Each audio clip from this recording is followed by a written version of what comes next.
I love what you said in regards to the end game and then the T. So in my introspection leadership development model, again, it starts with self-awareness and ends with leading with the heart.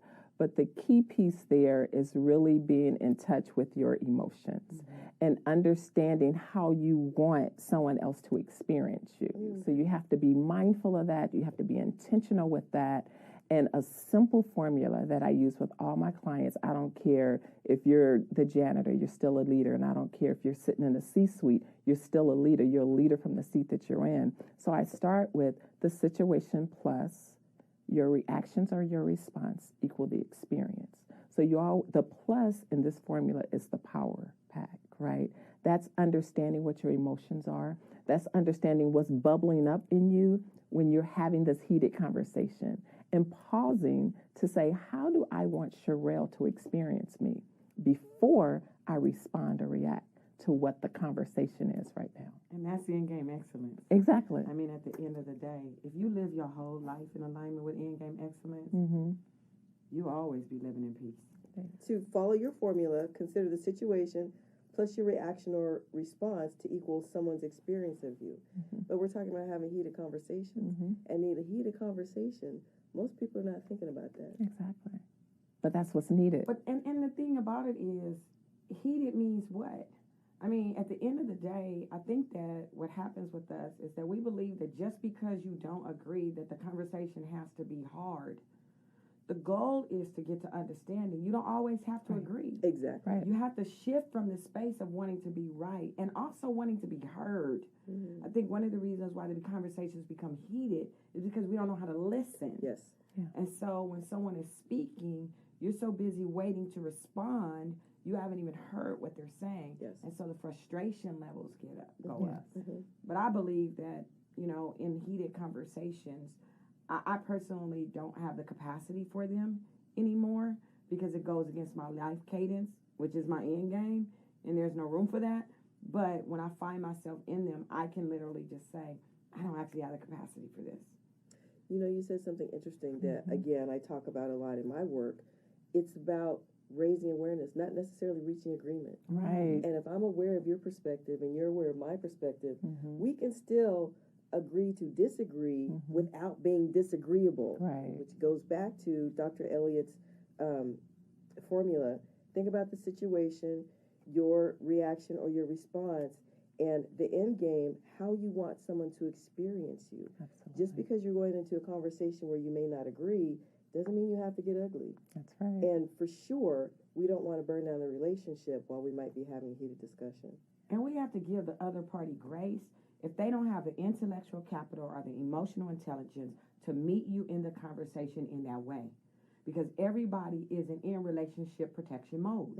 And so when you're dealing with someone who is focusing in on being right, being heard, or being understood, and you're focusing in on harnessing and maintaining and managing the relationship, sometimes you have to take pause. And I think that's when the person who has the emotional maturity needs to be able to say, hey, you know what, let's just take pause and revisit this conversation. Yeah. And I want to clarify the fact that taking a pause doesn't mean that you're opting out to be opting out. Right. This really goes back to meeting people where they are. And if someone is not willing to meet you and have an intelligent, mature conversation, it's okay to protect yourself and say, you know what, maybe we'll do this another day. Right. And with protecting yourself in that formula, S plus R equal E, the plus is looking at self first. Right. Yes, I can have emotional maturity, but I also have to understand the emotions that's bubble up in me that could cause me to respond differently. So I have to check in with me first, and then I can check for others. And so if you did respond inappropriately, you have to be able to say, hold up. Exactly. This is not where I'm trying to be. Yes. So I'm going to go in and just back up. Exactly. This conversation. Act. Approach others with an open heart, connect to understand, and tap into diversity by being curious. Yes. And approaching someone to understand is less about, oh, well, how do I understand Dr. Katrina or how do I understand Miss Sherelle versus, okay, I'm approaching you with an open heart about what my biases are, about what my assumptions are, about my limiting beliefs that I might be placing on you. Let me be aware of that and get that out of the way so that I can approach you with an open heart, Yes. right? Yes. And then connecting to understand, not to be understood, not for you to reach agreement with me, but connecting to understand another person's point of view.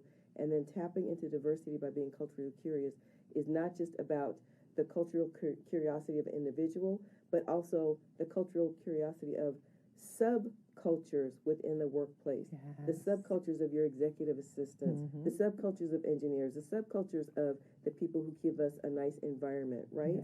Everyone leads from the seat that they're in.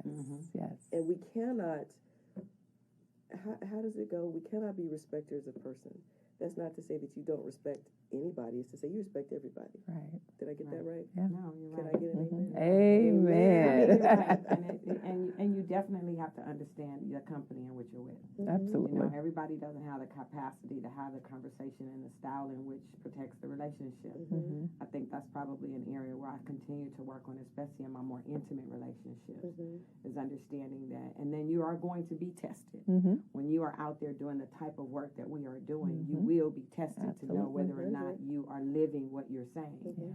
And so you have to keep in mind that you're human. You're going to make a mistake. But the key is when you recognize that your show up is not in alignment with who you are and who you choose to be and what you're teaching or what you're responsible for, that you own it and then you just keep moving. You have to own it. You have to extend grace to yourself and to others. Right.